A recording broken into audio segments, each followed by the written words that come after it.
Entre ces deux matchs de Ligue des Champions contre la Juventus Turin, l'AS Monaco est concentré sur son objectif de devenir champion de France. Et c'est plutôt réussi avec une victoire sur le terrain de Nancy. Premier but de Tobias Badilla contre son camp en faveur de Monaco. Des Monégasques qui portent le score à 2-0 grâce à Bernardo Silva juste avant la mi-temps. Un troisième but est inscrit en seconde période. Kylian Mbappé vient d'entrer sur le terrain. Il réussit une passe décisive vers Thomas Lemar. 9e victoire de suite en championnat pour Monaco.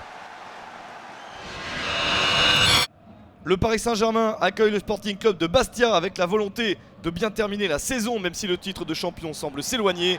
Lucas marque le premier but du match, son 10e de la saison.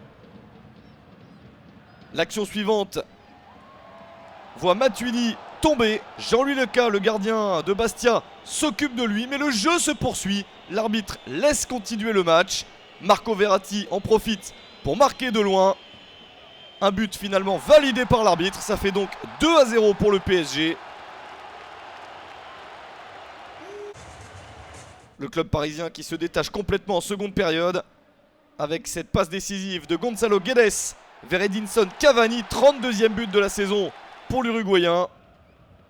Puis l'une des autres recrues parisiennes du mercato hivernal, Lo Celso, croit marquer. C'est Marquinhos qui touche le ballon en dernier. 5-0 score final avec un doublé de Cavani et son 33e but de la saison. L'OGC Nice avait encore l'espoir de disputer la deuxième place au Paris Saint-Germain. Mais les Aiglons auront bien du mal car ils perdent sur le terrain de Marseille. Gomis réussit son 18e but de la saison. Balotelli égalise pour Nice avec son 15e but. Mais c'est Marseille qui a le dernier mot grâce, une fois n'est pas coutume, à un but de Patrice Evra. Victoire de Marseille 2-1. Entre ces deux matchs contre l'Ajax Amsterdam en demi-finale de l'Europa League, l'Olympique Lyonnais accueille Nantes. Les Nantais profitent du début de match pour marquer les premiers grâce à une belle frappe de Valentin Rongier. Mais Lyon a de la ressource et réussit en seconde période à obtenir un penalty. Nabil Fekir s'effondre. Et c'est lui qui le transforme. Un but partout entre les deux équipes. Maxwell Cornet porte le score à 2-1. Lyon a renversé le match. Mais Nantes ne s'en laisse pas compter. Guillaume Gillet réussit à son tour à marquer 2 buts partout. Et à 10 minutes de la fin, c'est Maxwell Cornet en réussissant un doublé qui offre la victoire à l'Olympique Lyonnais sur le score de 3-2. Bordeaux avait l'ambition de continuer sur sa belle série et de s'imposer à Saint-Etienne. Ça commence bien avec ce penalty obtenu par les Girondins. Adam Ounas le transforme. C'est à 3 minutes de la mi-temps. Mais les Verts réagissent. Superbe passe de Romain Amouma vers Robert Beric pour son 6e but de la saison. Un but partout à la pause. Au retour du vestiaire, Bordeaux reprend des initiatives. La déviation de Plasil vers Gaëtan Laborde. Et il était dit qu'il n'y aurait pas de vainqueur dans ce match car Saint-Etienne égalise de nouveau grâce à Vincent Pajot. Le ballon est bien entré dans le but, 2 buts partout.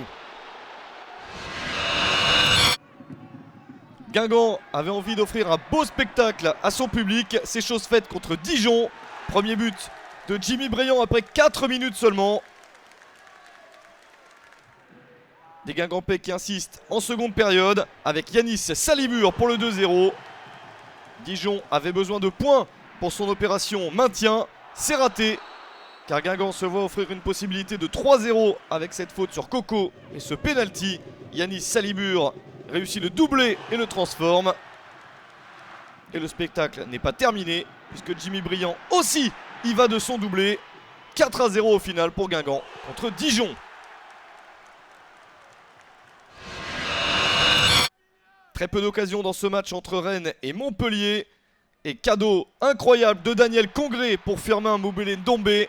L'international congolais de Rennes en profite pour marquer le seul but du match.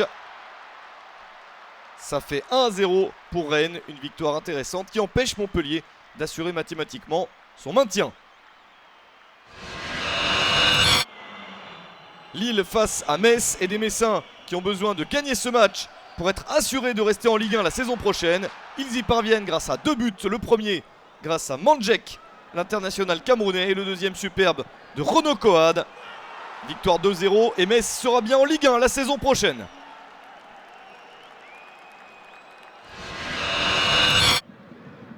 Le Stade Malherbe de Caen va mal ces derniers temps mais obtient une victoire très précieuse en vue du maintien sur le terrain de Toulouse. Le seul but du match est inscrit par Ivan Santini. C'est son 15e but de la saison. Il est le meilleur buteur de la tête en Ligue 1 et Caen fait un grand pas vers le maintien.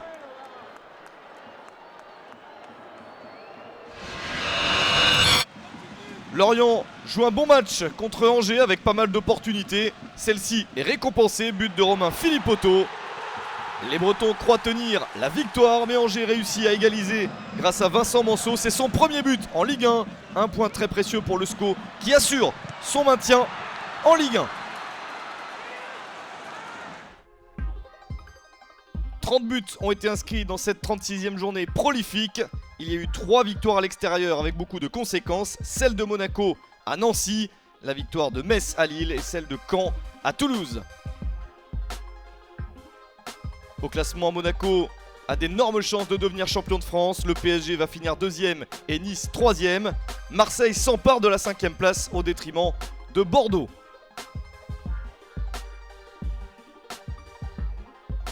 Dans la deuxième partie du classement, la belle opération est pour le Stade Malherbe de Caen qui devient 16e.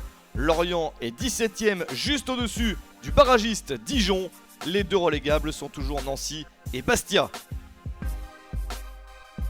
La prochaine journée, la 37e et avant-dernière, s'annonce très relevée. Tous les matchs seront joués à la même heure, beaucoup de belles affiches. Bordeaux-Marseille, Saint-Étienne-Paris Saint-Germain et un match terrible en bas de tableau entre Dijon et Nancy.